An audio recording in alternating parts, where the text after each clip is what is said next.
வணக்கம் மகளே. திருப்பத்தூர் மாவட்டம் ஜோலார்பேட்டையை அடுத்த சுண்ணாம்புக்காலை புதூர் பகுதியை சேர்ந்தவர் தான் ராஜேஷ், வயது 29.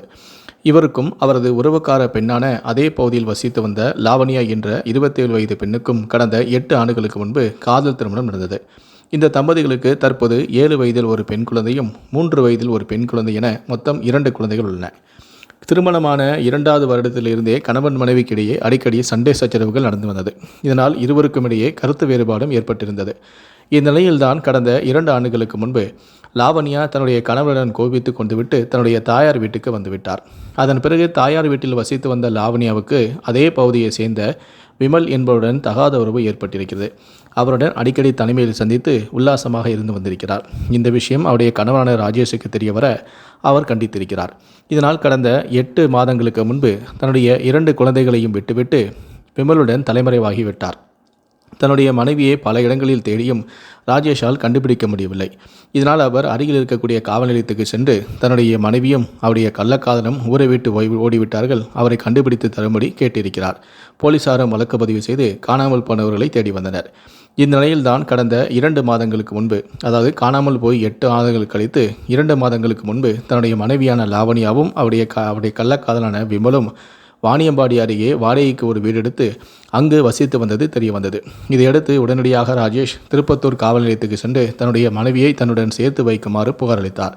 போலீசார் அந்த கள்ளக்காதல் ஜோடிகள் இருவரையும் அழைத்து விசாரணை செய்தபோது லாவண்யா தன்னுடைய கணவனுடன் செல்ல விரும்பவில்லை எனவும் அதனால் அவளை நான் விவாகரத்து செய்து விடுகிறேன் எனவும் கூறியிருக்கிறார். அதைத் தொடர்ந்து லாவண்யா விவாகரத்து செய்யக்கூடிய நடவடிக்கையில் ஈடுபட்டு வந்திருக்கிறார். இந்த நிலையில்தான் கணவனை விவாகரத்து செய்வதற்காக வழக்கறிஞரான செண்பகவலியை சந்திப்பதற்காக அவருடைய அலுவலகத்திற்கு சென்றிருக்கிறார்.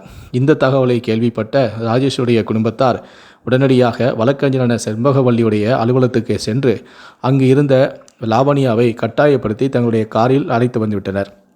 இதனால் அதிர்ச்சியடைந்த வழக்கறிஞரான செண்பகவல்லி இது குறித்து உடனடியாக சிசிடிவி பதிவுகளுடன் திருப்பத்தூர் காவல் நிலையத்தில் புகார் அளித்தார். போலீசாரும் வழக்கு பதிவு செய்து உடனடியாக நடவடிக்கை எடுத்து கடத்திச் செல்லப்பட்ட லாவண்யாவை மீட்டு காவல் நிலையம் வந்து விசாரணை நடத்தினார்கள். அப்போது அவருடைய கள்ளக்காதலான விமலையும் காவல் நிலையத்துக்கு அழைத்து வந்து விசாரித்தனர்.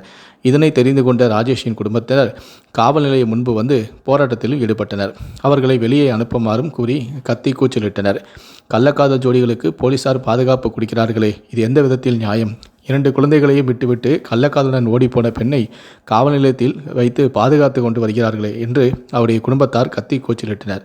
மேலும் அவர்களை வெளியே அனுப்பவில்லை என்றால் தாங்கள் இங்கேயே தீக்குளித்து தற்கொலை செய்து கொள்வோம் எனவும் மிரட்டல் விடுத்தனர். இதனால் போலீசார் வெளியே வந்து அவர்கள் கையில் இருந்த பெட்ரோல் உள்ளிட்ட விஷயங்களை பறிமுதல் செய்து காவல் நிலையத்துக்குள் எடுத்து சென்றனர். அதன் பிறகு லாவண்யாவிடம் விசாரித்த போது லாவண்யா நான் என் கணவனிடம் வாழ விரும்பவே இல்லை என ஒரே பிடியாக இருந்ததால் வேறு வழி இல்லாமல் லாவண்யாவை அருகில் இருக்கக்கூடிய பெண்கள் காப்பகத்திற்கு அனுப்பி வைத்தனர். விமலை மட்டும் காவல் நிலையத்தில் வைத்து விசாரணை செய்து வந்தனர். இதனால் அந்த பகுதியில் பெரும் பரபரப்பும் அதிர்ச்சியும் ஏற்பட்டது.